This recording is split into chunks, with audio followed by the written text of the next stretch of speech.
Okay, so this tutorial will show you how to administer and manage licenses and subscriptions for Interface. So you go to the login portal, throw in your login details and sign in. This is the Microsoft Online portal for Office 365, and you can only do this if you're a global administrator. So you'll know if you're a global administrator, if you can see this admin icon, clicking that will then give you a menu on the left tab. Scroll down to billing,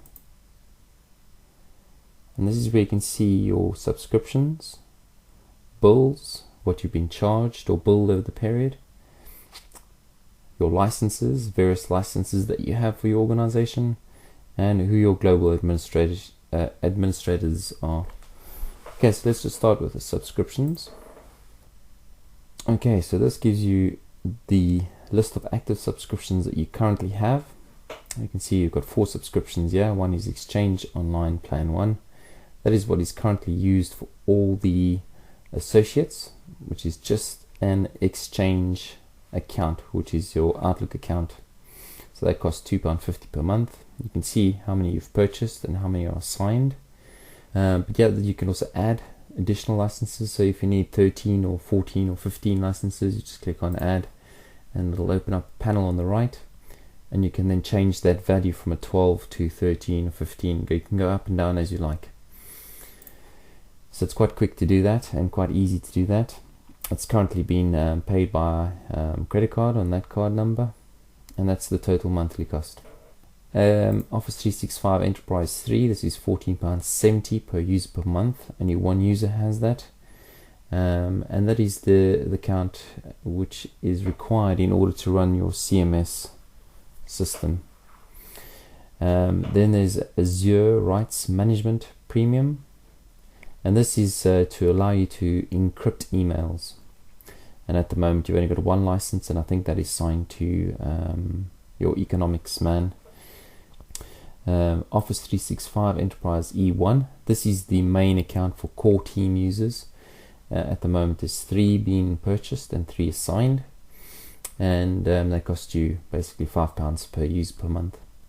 If we move over to the bills tab, and you can see this is just your billing. This is what you've been billed each month, £14.70 plus £51.20, and you can view details of that if you wanted to find out or drill down on those amounts.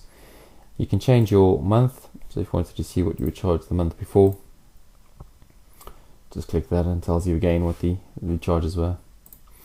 So you can easily change the view. Okay, I'll go straight onto licenses. This is the area where you can easily see what you've actually purchased versus those that have been assigned.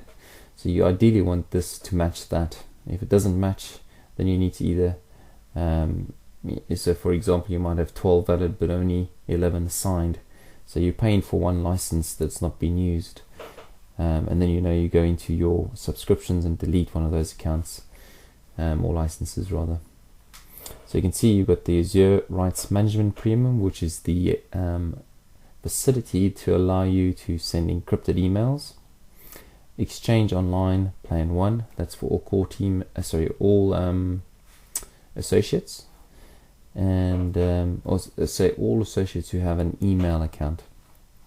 And Office 365 Enterprise E1, that's for all core team members, and the Enterprise E3 would essentially be assigned to a core team member. And the notifications area is simply an area that shows you who your global administrators are for the organization, and these can be changed as required. Now that's one thing, knowing how to purchase a license or to see what's been allocated versus what's been purchased, but you would also want to see what users have been assigned what license. To do that, the only place I can think of doing this is going to users, then clicking on active users, and you can go down the list by clicking a person's name, and then over there it shows you assigned license is the E3 license. Click on another person, they've got an E1 license. Click on an associate and you see they've got an E1 license. And if let's click on James Mahon, you'll see he's got 2 licenses. It doesn't tell you what those licenses are, so you can click on edit to see what they are. And he's got Azure Rights Management, so that allows him to send encrypted mail. And then Exchange Online Plan 1 is his other license. Okay, so you know how to purchase licenses, you know how to remove licenses, and you know how to sign licenses. And you also know how to see what licenses have been assigned to a person. So if you wanted to assign a new license, you just edit this and add a new license or remove a license. But if you wanted to know whether the user was actually using the account, the way you do that is you have to go down the list manually. There is a report section which you can access. Click in reports, then click in active and inactive mailboxes. Produce this quick graph. You can click on this to see who's been inactive from 30 to 60 days. And as it says there, number of inactive users, a mailbox is considered inactive if the user is not logged in for more than 30 days. So clicking on that will show you a quick list. I think it's nothing to look at too seriously, because you'll find on this list only one person is actually a user. So if the people have been deleted since, it's still going to show them. I'm not sure why it does that. So it would be more useful if the report just showed that those people actually have accounts.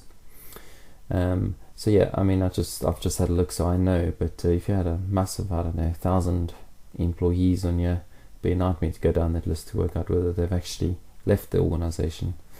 But for Interface, it's easy enough to do. So you can know that those 3 have left, or their accounts have been deleted. Sharif, on the other hand, he's been inactive for 44 days. So it's just something to note as you look at this. This user has been inactive for 90 days, and that's Sue Eubank. But again, I've looked at the accounts and I can't see that she's got an existing account. So again, it's irrelevant. So that's just one quick view. I'd go there first quickly just to have a look at the names. So we know that there's one to look at, and that is Sharif. So we'll just look at Sharif's. Once you've done that, just go over back to the user menu or tab, active users. And what I do is go down the list. So click on the person's name, wait for this to pop up, then click on edit exchange properties. Click on mailbox usage. You can see when the last date or last time somebody logged in. So if it's fairly recent, then I would automatically just close the page down. But you can also at a quick glance see how the mailbox has been used. So if you weren't sure whether they so if they had logged in, I don't know, 2 months ago and their mailbox was empty, then it's questionable whether they're actually using the account, and you should therefore consider whether it's worth paying £2.50 a month for that user.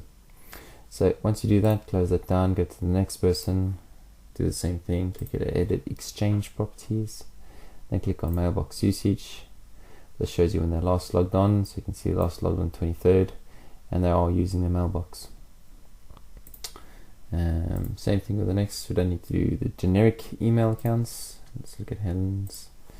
Of course, if you know the people and you know they definitely need it, there's no point going into this. If you know Helen definitely needs the mailbox, there's no point having a look at it. But if you're curious, you can just see how many gigabytes being used or megabytes, and when they last logged in. Okay, so you just go down the list, James Mahon, and see what's happening there. Historically, he's someone who doesn't use the account, but I think he's used it recently. So so he's used on 27th of March. But his mailbox is quite empty. I mean, very empty. It's empty. So you've got 15 megabytes in there. Still some data, but it's questionable whether he's actually using it. So yeah, it might seem like a manual process to go down the list one by one, and then edit exchange properties just to see if they're using it. But in fact, it's quite quick if you take away the core users, because you don't have to go into the core users details, because you know they need the account, so they'll stay exactly like that. The generic accounts stay just like that. And actually, when you look at it, there's only about a handful of people you'll be going in just to see whether they're using the account. And so once you've done that, then you can you can make a judgment as to whether you want to close the account, and send them an email before, just to clarify whether they're actually using the account, and then you can delete them after that by simply there's a process, I guess. If you feel it's important, you might want to back up the emails, and once the emails are backed up, then you can delete them. Sharif was questionable on the reports. Let's see what it says here. Okay, so you last logged in on the 2nd of Feb, still this year. Yes, it's not using much of the mailbox at 32 megabytes, but he's a fairly recent user, so I wouldn't worry about him not keeping one, unless of course he's not working anymore. Let's look at Sue. And anyway, you wheel your way down through the list and then make a judgment on whether you feel like this last person is also not using their mailbox, but they have logged in fairly recently, so they are looking at their mailbox.